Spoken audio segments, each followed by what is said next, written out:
Assalamu alaikum. How are you all? Today we will start chapter number 5, exponents. Exponents. Exponents tell the number of times the base number is multiplied by itself. Means exponent हमें बताते हैं कि जो base number है, base number वो अपने ही साथ कितने टाइम्स के लिए मल्टीप्लाई होगा. ठीक है. एक्सपोनेंट में जो होता है नीचे लिखा गया होता है उस नंबर को बोलते हैं बेस, और जो उसकी पावर में लिखा गया होता है उसको बोलते हैं एक्सपोनेंट.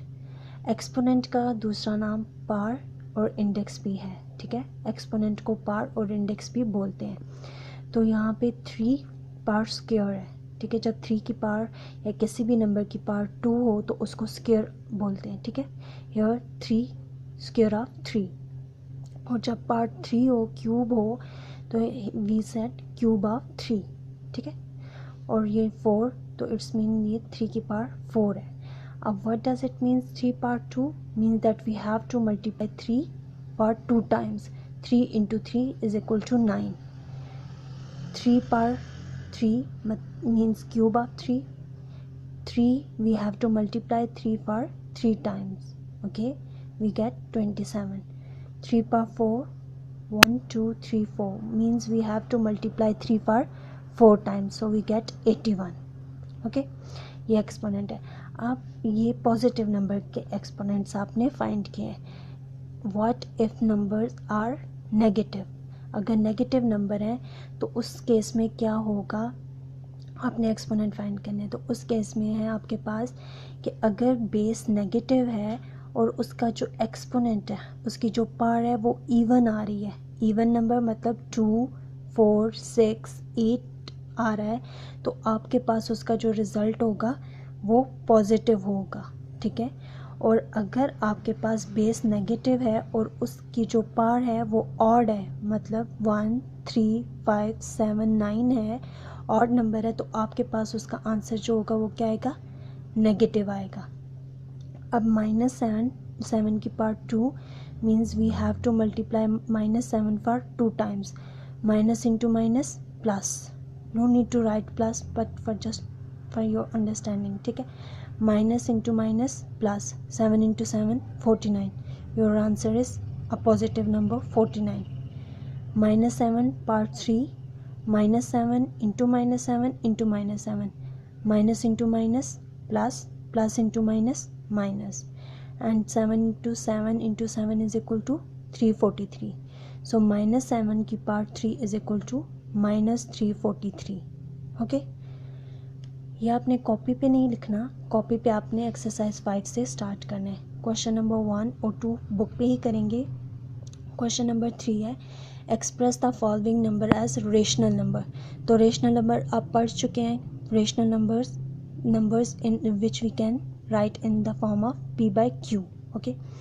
तो हेयर आपको दिया गया 4/5 की पावर 2, तो आपने इसको रेशनल नंबर में लिखना है. ठीक है. सिंपल p/q की फॉर्म में लिखना है. तो when I right it like 4 की पावर 2 5 की पावर 2. 4 का स्क्वायर इज इक्वल टू 16. 5 का square is equal to 25. Okay. Second part -2/3 की power 3. Okay. So you write it -2 की पावर 3. ओके. तो इट्स मीन पावर क्या है, ऑड है, तो हमारे पास आंसर क्या आएगा, नेगेटिव में आएगा. 2 की पावर 3 8 और 3 की पावर 3 27. इसका पार्ट 3 और 4 जो है वो आपका होमवर्क है. क्वेश्चन नंबर 4 इसी का ऑपोजिट है. यहाँ पे आपको रेशनल नंबर दिया गया, आपको इसकी एक्सपोनेंशियल फॉर्म लिखनी है. ठीक है. हियर 27/125. अब आपने देखना है कि 27 किसी का स्क्वायर है, स्क्वायर से स्टार्ट करना है. नो, 27 किसी का स्क्वायर नहीं है, बल्कि ये क्यूब है. किसका क्यूब है, 3 का. तो ये आपने इसके फैक्टर्स बनाने हैं. ठीक है. प्राइम फैक्टराइजेशन, और ये आपके पास आ जाएगा 3 का क्यूब. ठीक है. और 25 किसका क्यूब है, 5 का. ठीक है. ये चीज़ आपको सेम रखनी है कि अगर ऊपर वाला क्यूब है तो नीचे वाला भी क्यूब ही होगा. So you have to write it like a whole. ठीक है. तो इसके लिए ये 3 का क्यूब है, ये 5 का क्यूब है, तो ये आपके पास आ जाएगा 3/5 का whole cube. Here question is -64/125। तो -64 है, अब 64 को तो मैं स्क्वायर भी लिख सकती हूँ ना, 8 × 8, ठीक है, लेकिन वो क्या है, वो प्लस आ जाएगा, -8 × -8, तो वो तो आपके पास +64 आ जाएगा, लेकिन आपके पास -64 है, तो इट्स मीन कि ये क्यूब है, ये ऑड नंबर होगा, ठीक है। तो ये -4 × -4 × -4, ठीक है, तो ये -4 का क्यूब और नीचे नीचे 5 का क्यूब, तो ये आ जाएगा -5/4/5 का होल क्यूब। तो ये इसकी एक्सपोनेंशियल फॉर्म है, ठीक है। अब इसका भी जो पार्ट नंबर 2 है वो आपका होमवर्क है।